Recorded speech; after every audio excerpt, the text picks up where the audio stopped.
प्रेमा भाग 11। विरोधियों का विरोध।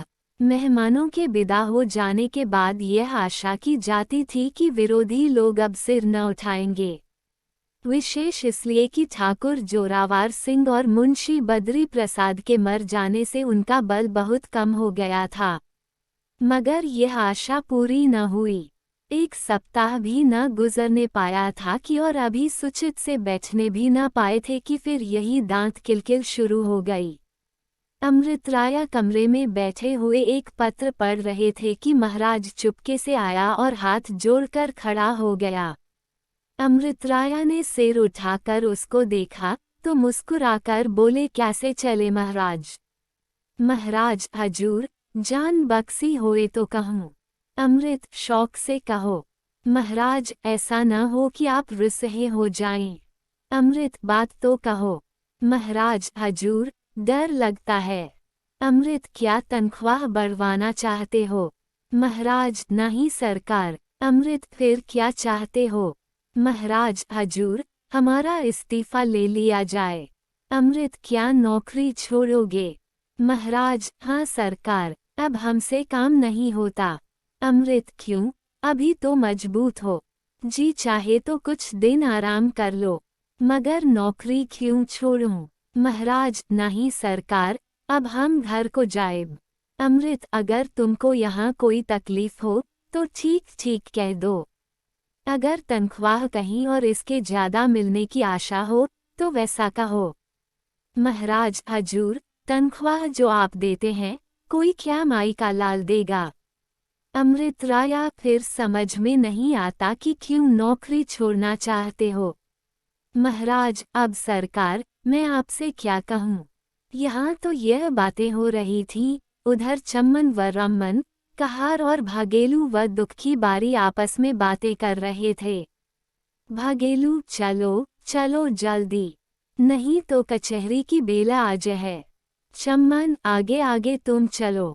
भागेलू, हमसे आगून न चला जाए। चम्मन, तब कौन आगून चले? भागेलू, हम के का बताए। रम्मन, कोई न चले आगून तो हम चलित है। दुखी, ते आगे एक बात कहित है, न कोई आगून चले न कोई पीछू। चम्मन, फिर कैसे चला जाए? भागेलू, सब साथ साथ चलें। चम्मन, तुम्हार कपार। भागेलू, साथ चले माँ कौन हरज है। मम्मन, तब सरकार से बतियाए कौन? भागेलू, दुखी का खूब बितियाब आवत है। दुखी, अरे राम रे, मैं उनके ताई न जहूँ, उनका देख के मौका मुतास हो आवत है। भागेलू, अच्छा, को ना चले तो हम आगून चलित हैं। सब के सब चले। जब बरामदे में पहुँचे तो भागेलू रुक गया। मम्मन, ठाड़े काहे हो गयो?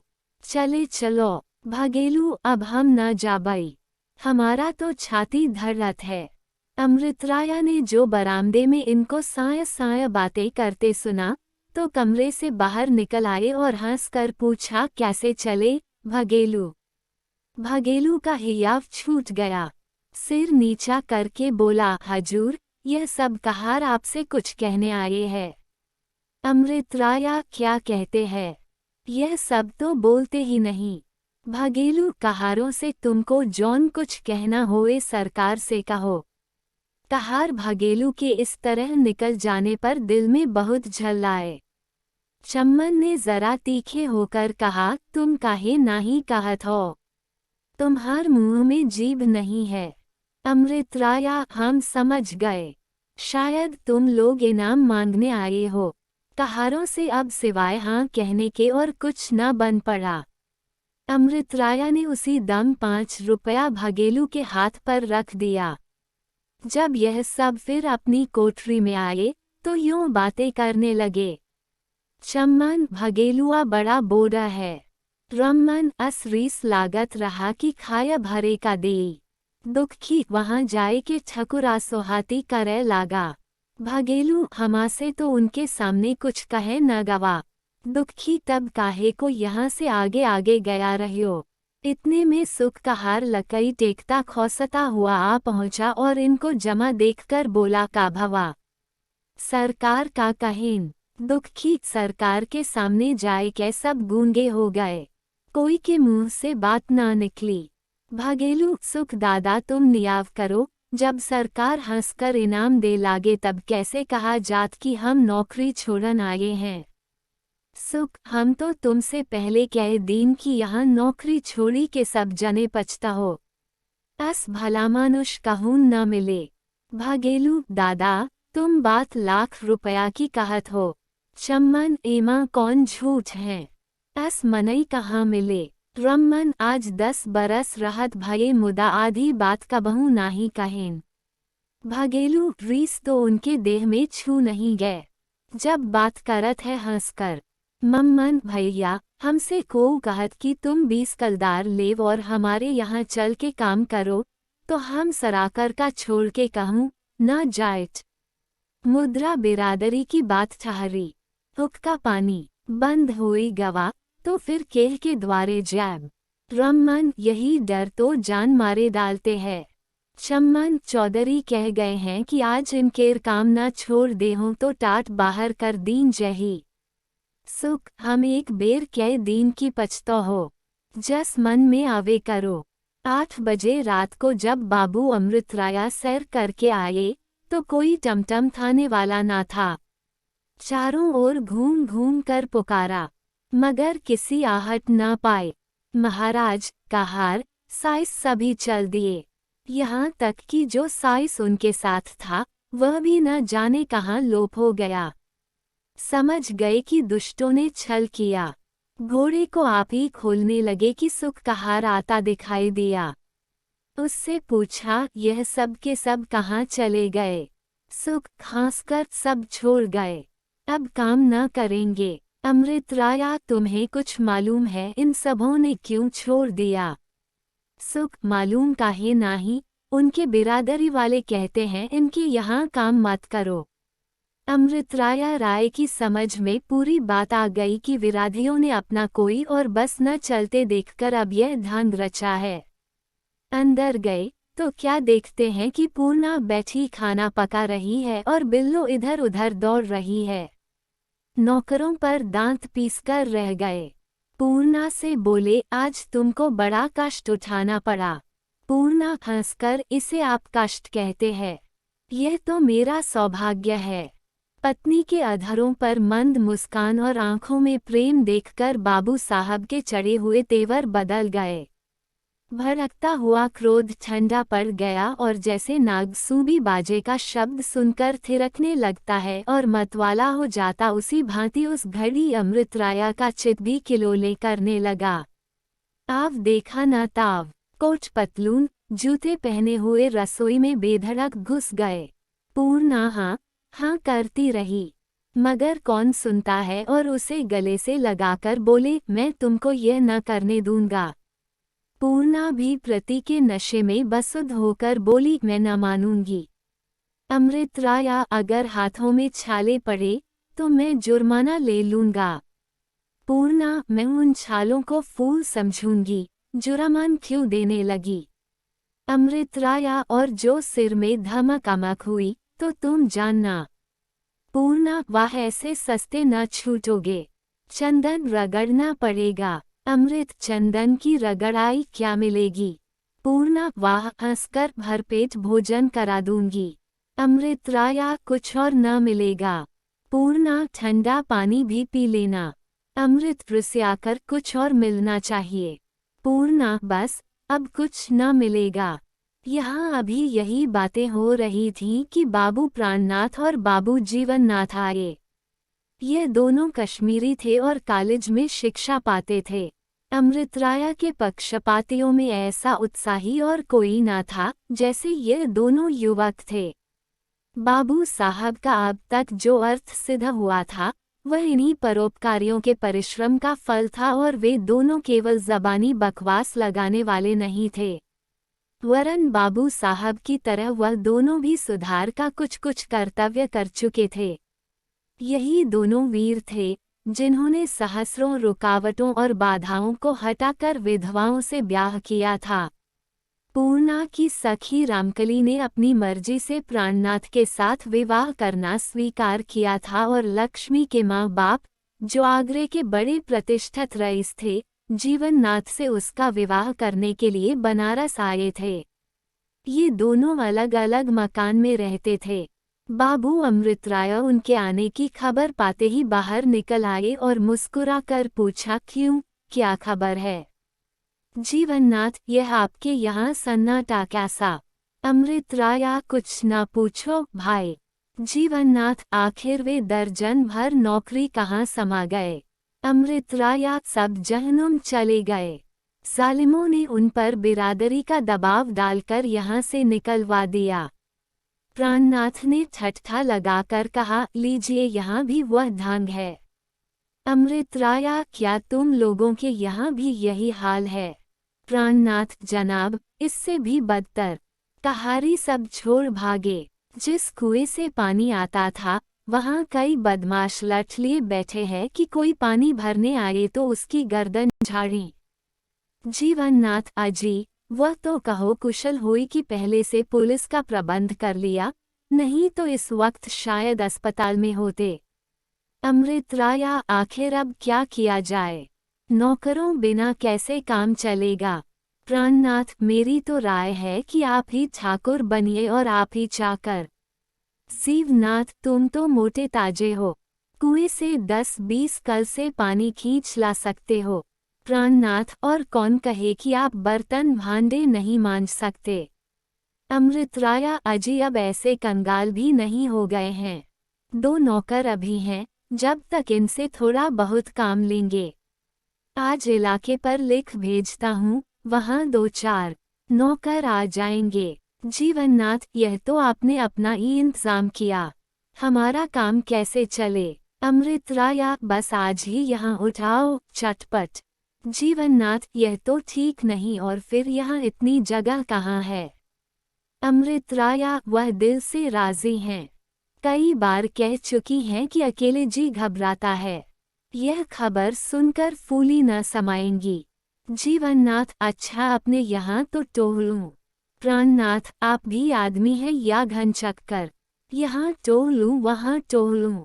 भल मानसी चाहो तो बग्घी जोत कर ले चलो। दोनों प्राणियों को यहाँ लाकर बैठा दो, नहीं तो जाव टोह लिया करो। अमृतराय, और क्या, ठीक तो कहते हैं। रात ज्यादा जाएगी तो फिर कुछ बनाई न बनेगी। जीवननाथ, अच्छा, जैसी आपकी मर्जी। दोनों युवक अस्तबल में गए, घोड़ा खोला और गाड़ी जोतकर ले गए। इधर अमृतराय ने आकर पूर्णा से यह समाचार कहा। वह सुनते ही प्रसन्न हो गई और इन मेहमानों के लिए खाना बनाने लगी। बाबू साहब ने सुख की मदद से 2 कमरे साफ कराए, उनमें मेज, कुर्सियां और दूसरी जरूरत की चीजें रखवा दी। कोई 9 बजे होंगे कि सवारियां आ पहुंची। पूर्णा उनसे बड़े प्यार से गले मिली और थोड़ी ही देर में तीनों सखियां बुलबुल की तरह चहकने लगीं। रामकली पहले जरा झेंपी, मगर पूर्णा की 2-4 बातों ने उसका हियाव भी खोल दिया। थोड़ी देर में भोजन तैयार हो गया और तीनों आदमी रसोई पर गए। इधर 4-5 बरस से अमृतराय दाल भात खाना भूल गए थे। कश्मीरी बावर्ची तरह तरह का सालना, अनेक प्रकार के मांस खिलाया करता था, और यद्यपि जल्दी में पूर्णा सिवाय सादे खानों के और कुछ न बना सकी थी, मगर सबने इसकी बड़ी प्रशंसा की। जीवननाथ और प्राणनाथ दोनों कश्मीरी ही थे, मगर वह भी कहते थे कि रोटी दाल ऐसी स्वादिष्ट हमने कभी नहीं खाई। रात तो इस तरह कटी। दूसरे दिन पूर्णा ने बिल्लो से कहा कि जरा बाजार से सौदा लाओ तो आज मेहमानों को अच्छी अच्छी चीजें खिलाऊं। बिल्लो ने आकर सुख से हुक्म लगाया और सुख एक टोकरा लेकर बाजार चले। वह आज कोई 30 बरस से एक ही बनिए से सौदा करते थे। बनिया एक ही चालाक था, बुढ़ू को खूब दस्तूरी देता, मगर सौदा रुपये में 12 आने से कभी अधिक न देता। इसी तरह इस भूरे साहू ने सब रईसों को फंसा रखा था। सुख ने उसकी दुकान पर पहुंचते ही टाकरा पटक दिया और तिपाई पर बैठकर बोला, लाव घूरे, कुछ सौदा सुलुफ तो दो, मगर देरी न लगे। और हर बार तो घूरे हंसकर सुख को तमाकू पिलाता और तुरंत उसके हुक्म की तामील करने लगता। मगर आज उसने उसको और बड़ी रुखाई से देखकर कहा, आगे जाओ, हमारे यहाँ सौदा नहीं है। सुख, जरा आदमी देख के बात करो, हमें पहचानते नहीं क्या? भूरे, आगे जाओ, बहुत टेटे न करो। सुख, कुछ भांग वांग तो नहीं खा गए क्या? अरे हम सुख हैं। भूरे, अजी तुम लाट हो तो क्या? चलो अपना रास्ता देखो। सुख, क्या तुम जानते हो, हमें दूसरी दुकान पर दस्तूरी न मिलेगी। अभी तुम्हारे सामने 2 आने रूपा लेकर दिखा देता हूँ। भूरे, तुम सीधे से जाओगे कि नहीं? दुकान से हटकर बात करो। बेचारा सुख साहू की सही रुखाई पर आश्चर्य करता हुआ दूसरी दुकान पर गया। वहाँ भी यही जवाब मिला।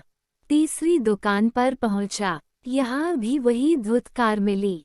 फिर तो उसने सारा बाजार छान डाला, मगर कहीं सौदा न मिला। किसी ने उसे दुकान पर खड़ा तक होने न दिया। आखिर झकमार कर मरासा मुँह लिए लौट आया और सब समाचार कहा। मगर नमक मसाले बिना कैसे काम चले? बिल्लो ने कहा, अब कि मैं जाती हूँ, देखूं कैसे कोई सौदा नहीं देता। मगर वह ज्यों ही बाहर निकली कि एक आदमी उसे इधर उधर टहलता दिखाई दिया। बिल्लो को देखते ही वह उसके साथ हो लिया और जिस जिस दुकान पर बिल्लो गई वह भी परछाई की तरह साथ लगा रहा। आखिर बिल्लो भी बहुत दौड़ धूप कर हाथ झुलाते लौट आई। बेचारी पूर्णा ने हार कर सादे पकवान बनाकर धर दिए। बाबू अमृतराय ने जब देखा कि द्रोही लोग इसी तरह पीछे पड़े, तो उसी दम लाला धनुषधारीलाल को तार दिया कि आप हमारे यहाँ 5 होशियार खिदमतगार भेज दीजिए। लाला साहब पहले ही समझे हुए थे कि बनारस में दुष्ट लोग जितना उधम मचाए थोड़ा हैं। तार पाते ही उन्होंने अपने अपने होटल के 5 नौकरों को बनारस रवाना किया, जिनमें एक कश्मीरी महाराज भी थी। दूसरे दिन यह सब आ पहुँचे। सब के सब पंजाबी थे, जो न तो बिरादरी के गुलाम थे और न जिनको टाट बाहर किए जाने का खटका था। विरोधियों ने उसके भी कान भरने चाहे, मगर कुछ दांव न चला। सौदा भी लखनऊ से इतना मंगा लिया, जो कई महीनों को काफी था। जब लोगों ने देखा इन शरारतों से अमृतराय को कुछ हानि न पहुंची, तो और ही चाल चले। उनके मुवक्किलों को बहकाना शुरू किया कि वह तो ईसाई हो गए हैं, साहबों के संग बैठकर खाते हैं, उनको किसी जानवर के मांस से विचार नहीं है, एक विधवा ब्रह्मणी से विवाह कर लिया है। उनका मुंह देखना, उनसे बातचीत करना भी शास्त्र के विरुद्ध है। मुवक्किलों में बहुधा करके देहातों के राजपूत ठाकुर और भूइहार थे, जो यहाता अविद्या की कालकोठरी में पड़े हुए थे या नए जमाने के चमत्कार ने उन्हें चौंधिया दिया था। उन्होंने जब यह सब उटपटांग बातें सुनी, तब वे बहुत बिगड़े, बहुत झल्लाए और उसी दम कसम खाई कि अब चाहे जो हो इस अधर्मी को कभी मुकदमा न देंगे। राम राम, इसको वेदशास्त्र का तनिक विचार नहीं भया कि चट एक रांड को घर में बैठा लिया। छी छी, अपना लोक परलोक दोनों बिगाड़ दिया। ऐसा ही था तो हिंदू के घर में काहे को जन्म लिया था? किसी चोर चंडाल के घर जन्मे होते, बाप दादे का नाम मिटा दिया। ऐसी ही बातें कोई 2 सप्ताह तक उनके मुवक्किलों में फैली, जिसका परिणाम यह हुआ कि बाबू अमृतराय का रंग फीका पड़ने लगा। जहां मारे मुकदमों के सांस लेने का अवकाश न मिलता था, वहां अब दिन भर हाथ पर हाथ धरे बैठे रहने की नौबत आ गई। यहाँ तक कि तीसरा सप्ताह कोरा बीत गया और उनको एक भी अच्छा मुकदमा न मिला। जज साहब एक बंगाली बाबू थे। अमृतराय के परिश्रम और तीव्रता, उत्साह और चपलता ने जज साहब की आंखों में उन्होंने बड़ी प्रशंसा दे रखी थी। वह अमृतराय की बढ़ती हुई वकालत को देख देख समझ गए थे कि थोड़ी ही दिनों में यह सब वकीलों का सभापति आ जाएगा। मगर जब 3 हफ्ते से उनकी सूरत न दिखाई दी, तब उनको आश्चर्य हुआ। रिश्तेदार से पूछा कि आजकल बाबू अमृत राया कहाँ हैं।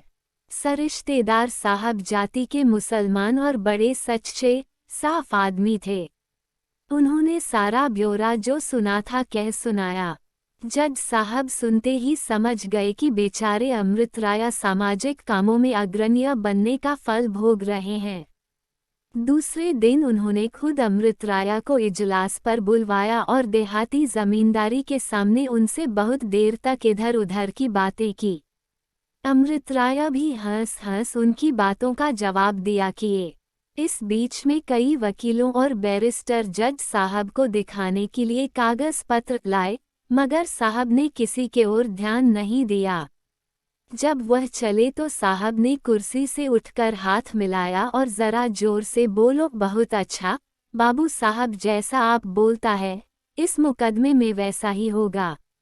आज जब कचहरी बर्खास्त हुई तो उन जमींदारों में जिनके मुकदमे आज पेश थे यूं गलेचौर होने लगी।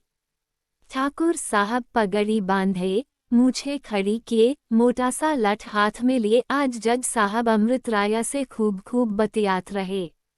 मिश्र जी सिर घुटाए, टीका लगाए, मुंह में तंबाकू दबाए और कंधे पर अंगोछा रख के खूब बतियावत रहा, मानो को अपने मित्र से बतियावें। ठाकुर अमृत राया हंस हंस मुंडी हिलावत रहा। मिश्र जी, बड़े आदमियन का सब जगह आदर होत है। ठाकुर जब वो दोनों बतियात रहे तब तलूक को वकील आए बाकी साहेब को की ओर तनिक नाही ताकिन। मिश्र जी, हम कहे देत है तुम्हार मुकदमा उन्हीं के राय से चले। सुनत रहियो कि नाही। जब अमृत राया चले लागे तो जज साहब कहेन कि इस मुकदमे में वैसा ही होगा। ठाकुर, सुना काहे नहीं, बाकी फिर काओ करी। मिश्र जी, इतना तो हम कहित है कि अस वकील पिरदी भर में नाही ना। ठाकुर कस बहस करत हैं मानो जिह्वा पर सरस्वती बैठी होए। उनकर बराबरी करैया आज कोई नाही है। मिश्र जी, मुदा ईसाई होई गया, रान से ब्याह कियासी। ठाकुर, इतने तो बीच पड़ा है। अगर उनका वकील किए होइत तो बाजी बद के जीत जाइत। इसी तरह दोनों में बातें हुई और दिया में बती पते दोनों अमृत राया के पास गए और उनसे मुकदमे की कुल रुयदाद बयान की। बाबू साहब ने पहले ही समझ लिया था कि इस मुकदमे में कुछ जान नहीं है। इस पर उन्होंने मुकदमा ले लिया और दूसरे दिन ऐसी योग्यता से बहस की कि दूसरी ओर के वकील मुखत्यार खड़े मुंह ताकते रह गए। आखिर जीत का सेहरा भी उन्हीं के सिर रहा। जज साहब उनकी वक्तृता पर ऐसी प्रसन्न हुए कि उन्होंने हंसकर धन्यवाद दिया और हाथ मिलाया। बस अब क्या था, एक तो अमृत राय यूं ही प्रसिद्ध थे, उस पर जज साहब का यह वर्ताव और भी सोने पर सुहागा हो गया। वह बंगले पर पहुंचकर चैन से बैठने भी न पाए थे कि मुवक्किलों के दल के दलाने लगे और 10 बजे रात तक यही तांता लगा रहा। दूसरे दिन से उनकी वकालत पहले से भी अधिक चमक उठी। द्रोहियों जब देखा कि हमारी चाल भी उल्टी पड़ी तो और भी दांत पीसने लगे। अब मुंशी बद्री प्रसाद तो थे ही नहीं कि उन्हें सीधी चालें बताते और न ठाकुर थे कि कुछ बाहुबल का चमत्कार दिखाते। बाबू कमला प्रसाद अपने पिता के सामने ही से इन बातों से अलग हो गए थे, इसलिए दोहियों को अपना और कुछ बस न देखकर पंडित भगुदत्त का द्वार खटखटाया। उनसे कर जोड़कर कहा कि महाराज कृपा सिंधु, अब भारतवर्ष में महाउत्पात और घोर पाप हो रहा है। अब आप ही चाहो तो उसका उद्धार हो सकता है। सिवाय आपके इस नौक को पार लगाने वाला इस संसार में कोई नहीं है। महाराज, अगर इस समय पूरा बल न लगाया तो फिर इस नगर के वासी कहीं मुंह दिखाने के योग्य नहीं रहेंगे। कृपा के परनाले और धर्म के पोखरा ने जब अपने जजमानों को ऐसी दीनता से स्तुति करते देखा तो दांत निकालकर बोले, आप लोग जौन है तैं घबराएं मत। आप देखा करें कि भरगुदत्त क्या करते हैं।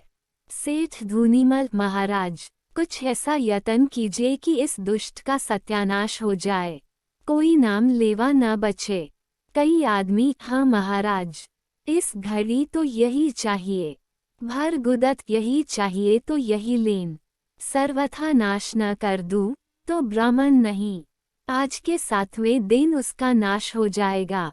सेठ जी, द्रव्य जो लगे बेखट के कोठी से मंगा लेना। भरगुदत, इसके कहने की कोई आवश्यकता नहीं, केवल 500 ब्राह्मण का प्रतिदिन भोजन होगा। बाबू दीनानाथ, तो कहिए तो कोई हलवाई लगा दिया जाए। राघो हलवाई पेड़े और लड्डू बहुत अच्छे बनाता है।